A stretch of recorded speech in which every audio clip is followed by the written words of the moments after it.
Hello and welcome to the final video for now of the cherry preserving series.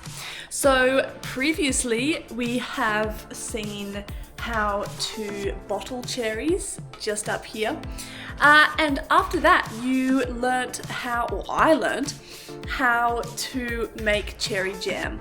Now, these are the first time I've ever done anything like this, but hey, this is the first step in mastery. You've got to fail a couple of times. Today in this video, I'm going to be showing you how to make cherry liqueur. Now, the first step, like the cherry jam, is to pit about 1 kilogram of cherries. Make sure there are no pips left. From there, you'll be adding the sugar. And just like the jam, you wait for the magic trick overnight to happen. Isn't that amazing? I did not add a single drop of water to this. This was just cherries and sugar. How crazy. Now, I'd say after 24 hours or 48 hours, you would pick this up and we'd start adding the brandy or whatever spirit you would like to add. However, in the meantime of pitting and putting sugar in, I got sidetracked with several other projects and I actually totally forgot about these cherries. Now, I don't think it's an issue. The only thing that is now happening is the bubbles. This means, if anyone has seen my brewing video, this is essentially what's been happening. So I put sugar in, it has drawn the liquid or the water out of the cherry, and there are natural yeasts that it has collected just from in the jar, from the cherries, all of that. And so it has actually started fermenting. Which, that wasn't the plan. I'm still going to do the same process, but it just might be slightly different now that this has been sitting just in sugar for, honestly, a couple of weeks. Now, a common spirit to add is brandy. Brandy cherries, it's a very common thing. So I have gotten a bottle of brandy. This is a VSOP. I'm not sure. Honestly, I don't really know much about spirits and which ones are the good ones or not, but for this, because it's experimenting, I didn't get a very high quality brandy, but I don't know. I'm sure it matters to the fancy pants, but I'm not fancy. So what we'll be doing is adding about 1 litre of this brandy into this cherry. So it'll pretty much fill up this container of cherries. And then from there again, we'll just give it a little shake and leave it for another couple of months actually. So I guess we do it.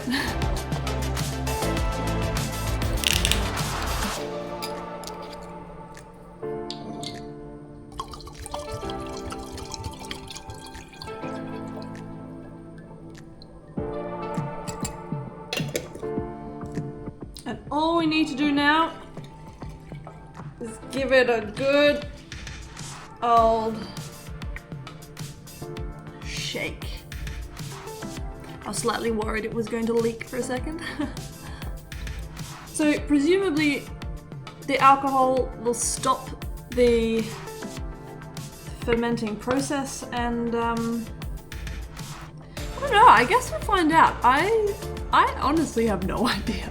And then from there, the last thing you need to do, at least for a couple of months, is to label it. What it is, and preferably the date as well. And from there, I'm just going to find a dark, cold place for it to sit, and we'll come back to it in a while. But it doesn't stop there. That is just one type of cherry liqueur. But I thought I might try a bit of brandy, and I might also try a little bit of rum as well. This is just experimenting.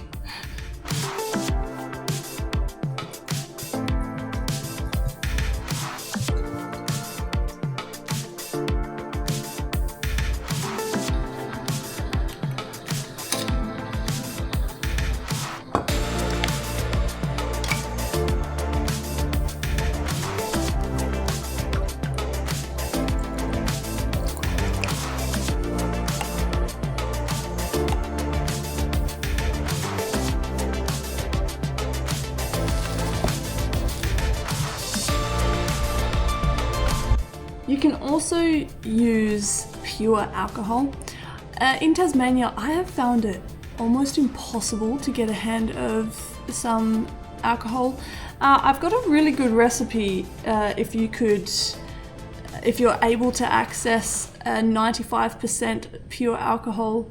But yeah, in Tasmania and potentially all of Australia, that's almost impossible. So I haven't been able to get my hands on that. So I'm really sad because I feel like doing the pure alcohol and the cherry is its own spirit almost. If anyone in Tasmania knows where you can get pure 95% alcohol, it only has to come in a small 500 milliliter bottle.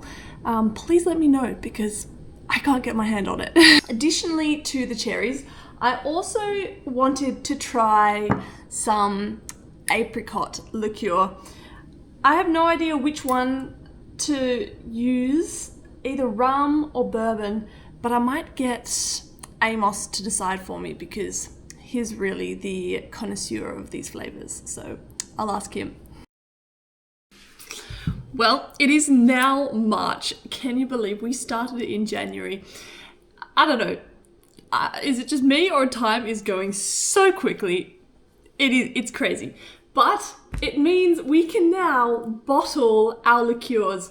I have no idea how they're going to taste. I'm a little bit nervous, but let's get into it. This is exciting, but I'm also really nervous actually. First step is you're going to have to find bottles to put them in. I've just found some older, no longer needed bottles, and you just want to give them a thorough wash first before we actually decant into them. So let's do that.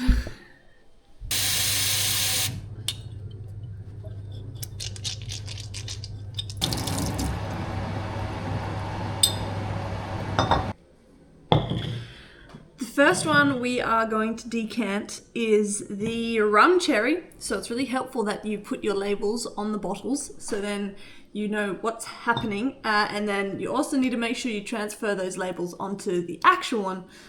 I guess it wouldn't really be that harmful because you could just taste them and see which ones are what, but anyway, first impressions.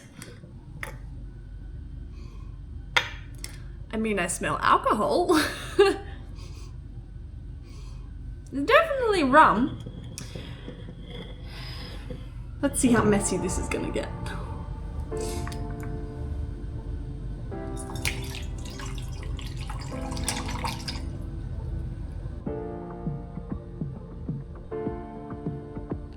At the top, I'm seeing just a little bit of, just little bits of cherry, I guess. And so I think if you wanted completely pure, nothing, no chunks or anything in there, you'd probably use like a mesh cloth or something just to have it super fine.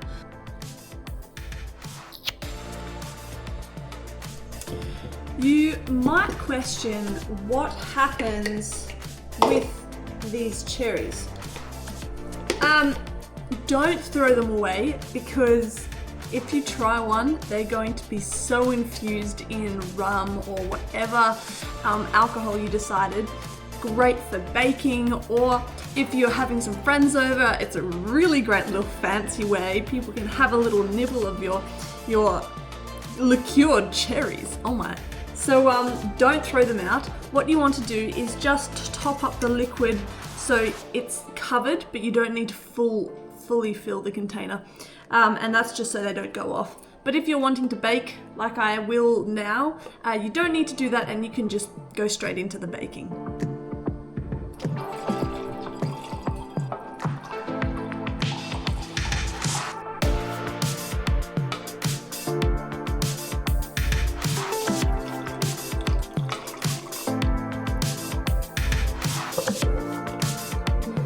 I always know how to make a mess. Well, there you have it. These are the 3 cherry liqueurs. I'm just going to pop a label on them now so we don't forget what they are. I think the best smelling one is the bourbon, which I'm quite surprised about. I thought it might be rum that I would have thought is the best. But that's going by smell, so interesting to see what the test taste comes to. Let's see. Hello everybody! It has been another 2 months and I wanted you to see how the test taste has gone. We've had various different people come over and by far the bourbon has been the most enjoyed. Following, I'd feel like brandy and the rum are probably about the same, but this apricot liqueur has also been enjoyed. But yeah, the bourbon has definitely been the most favoured. Crazy. Thank you all for watching another video. I'm sorry it has been such a long time, but sometimes these videos take a while. I hope you had a really great Easter. We are now coming into the colder months, so there'll be less activity happening. But yeah, stay tuned. We are going to be going on a big adventure in Europe, so there'll be some videos coming up from there soon. All right, see you next time.